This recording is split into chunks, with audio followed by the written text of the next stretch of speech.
Que vous soyez débutant, beatmaker, musicien, inspirant, ingénieur du son, producteur de musique, cette vidéo elle est faite pour vous. Je vais vous expliquer tous les fondamentaux que vous devez connaître pour vraiment avoir des bonnes bases solides, pour pouvoir progresser sereinement et surtout avoir les bonnes bases qui vont vous permettre en gros d'aller dans la bonne direction dès le début.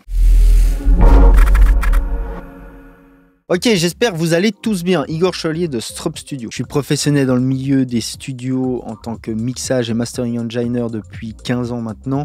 Ça fait plus de 12 ans aussi que j'enseigne, entre autres à la SAE, mais aussi depuis le studio et dans divers endroits. Donc si vous voulez, depuis toutes ces années, j'ai vraiment réussi à accumuler et à réunir uniquement, je pense, les informations vraiment nécessaires pour débuter. Alors évidemment, après, il y a plein d'autres choses à apprendre encore par la suite, mais déjà en ayant ces bases-là, vous avez vraiment de très bonnes bases qui vont devoir évidemment être consolidées par la suite, on est bien d'accord, mais en tout cas, vous aurez déjà quelque chose de concret sur lequel vous appuyez pour continuer dans votre périple, quoi. Donc les premiers trucs que vous devez maîtriser sur le bout des doigts, c'est tous les fondamentaux de l'audio et du son, tout simplement parce que ça va se répercuter dans tout ce que vous allez faire concrètement. Donc tout ce qui est caractéristique des ondes sonores, qu'on appelle ça, c'est-à-dire la fréquence, l'amplitude, la longueur d'onde, la relation justement entre les hertz et les notes en musique, mais surtout comment on perçoit les fréquences, comment on perçoit le son. Il y a ce qu'on appelle les courbes de Fletcher et Monson qui nous expliquent très bien cela par exemple. Toutes ces choses-là, c'est vraiment on va dire les ultra fondamentaux que vous êtes sincèrement obligé de connaître. La deuxième chose qui est, je pense, super importante vraiment, c'est la phase. Tout ce qui est en rapport avec la phase d'un signal,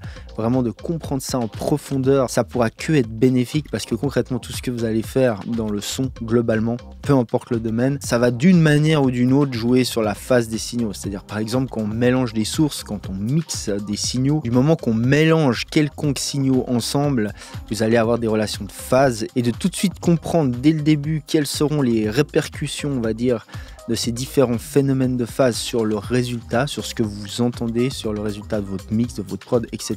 Ça va grandement vous aider. Donc ça, pareil, c'est vraiment des indispensables, des fondamentaux qu'il faut vraiment avoir. Ensuite, on pourrait dire toutes les bases entre guillemets de l'acoustique, parce que l'acoustique, c'est un domaine très vaste et très compliqué qui implique beaucoup de maths, mais sans aller dans cet extrême, juste avoir des bases de comment se déplace le son dans l'espace, dans l'air, etc. Ça va grandement aussi vous aider parce que finalement quand on mixe par exemple on recrée sans cesse en fait ces phénomènes là par rapport à notre perception de nouveau, donc c'est aussi un domaine où il faut avoir des bonnes bases solides. Je pense notamment par exemple pour les utilisations de tout ce qui est delay, reverb, etc., tout ce qui va créer des espaces comme ça dans le temps, là d'avoir des notions justement même basiques d'acoustique, ça va grandement vous aider pour créer des choses en fait simplement. De même que ça vous aidera aussi pour plein d'autres trucs, c'est-à-dire par exemple juste comment setup une pièce correcte avec 2 enceintes, etc.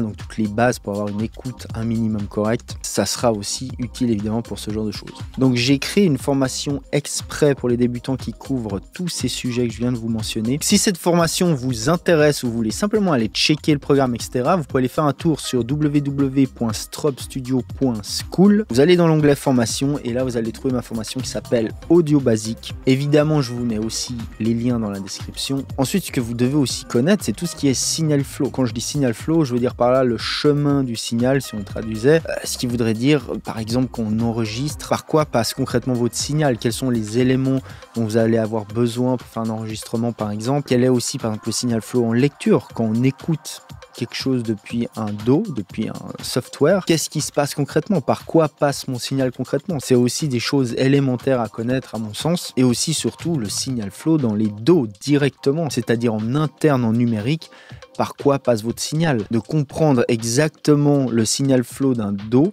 en détail, ça va vous aider d'une part à faire ce qu'on appelle le gain staging, à gérer vos différents étages de gain suivant où va votre signal. Donc voilà, pareil, allez étudier tout ce qui est signal flow en enregistrement, en lecture, en interne, en numérique. Ça peut vraiment que vous aider, ça vous évitera de faire plein de bêtises. Et relié indirectement, on va dire, au signal flow, il y a les niveaux, les différents types de niveaux, les niveaux micro, les niveaux lignes, les différents types de niveaux lignes, les niveaux instruments. Pareil, ça vous évitera plein de problèmes, notamment au gain staging dans le domaine analogue, c'est-à-dire quand par exemple vous enregistrez une voix, ou plugger exactement votre micro, quel type de préampli utiliser, préampli line, préampli micro, etc. Tout ça, c'est vraiment des choses aussi qu'il faut connaître sur le bout des doigts. Pour moi, dans les fondamentaux, il y a aussi tout ce qui est comprendre la fondamentale, les relations entre les harmoniques et la fondamentale, qu'est-ce qu'un son simple comparé à un son complexe. Toutes ces choses-là aussi sont super importantes. L'édition audio, comment éditer un fichier audio de manière à éviter des clics, bien comprendre ce que c'est un fade-in, fade-out, des crossfades, etc. Vraiment toutes ces manipulations d'édition audio qui vont vous permettre de faire des edits corrects qui sonnent bien, qui n'auront pas de problème, qui n'auront pas d'erreur, qui de nouveau pourraient, si vous ne le faites pas bien dès le début, se répercuter plus loin dans les étapes suivantes, comme au mixage par exemple, etc. Et là, ce sera des problèmes qui seront beaucoup plus durs à régler, quoi. Maintenant, comment apprendre tout ça? Il y a plusieurs manières. La première manière, je pense, c'est simplement sur YouTube. Vous pouvez aller chercher tous les domaines que je vous ai cités un à un, aller essayer de trouver, glaner des infos par-ci par-là. C'est une méthode qui va être valable dans l'absolu, vous pouvez y arriver comme ça. Une autre méthode, c'est trouver une formation.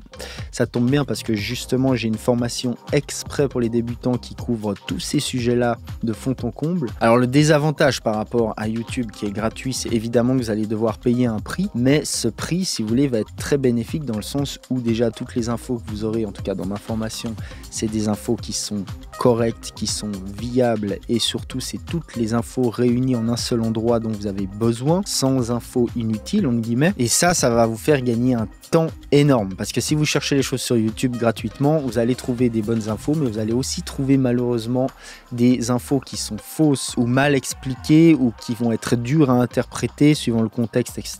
Donc spécialement au début, quand on est débutant, je pense qu'il faut faire très attention aux infos qu'on glane parce que si vous avez des mauvaises infos, ça peut vous faire prendre des mauvaises directions, être sur un mauvais chemin, faire prendre des mauvaises habitudes et si vous voulez, c'est vraiment partir de travers dès le début que de faire ça, quoi. Dans tous les cas que vous choisissiez de me faire confiance ou pas pour cette formation, je vous souhaite une très bonne continuation pour la suite. Faites de la bonne musique parce que vous, les débutants, vous êtes le futur du paysage musical et je pense que c'est important justement de 1. Soutenir et de 2. Aider justement les débutants pour qu'ils puissent progresser simplement de la manière la plus sereine et cool et entre guillemets rapide parce que maintenant sincèrement avec ce type de formation ou même autre que ma formation, les infos que vous avez online tout simplement, vous pouvez vraiment progresser plus vite. J'aurais aimé à mes débuts franchement avoir un temps accès à une source d'information pareille.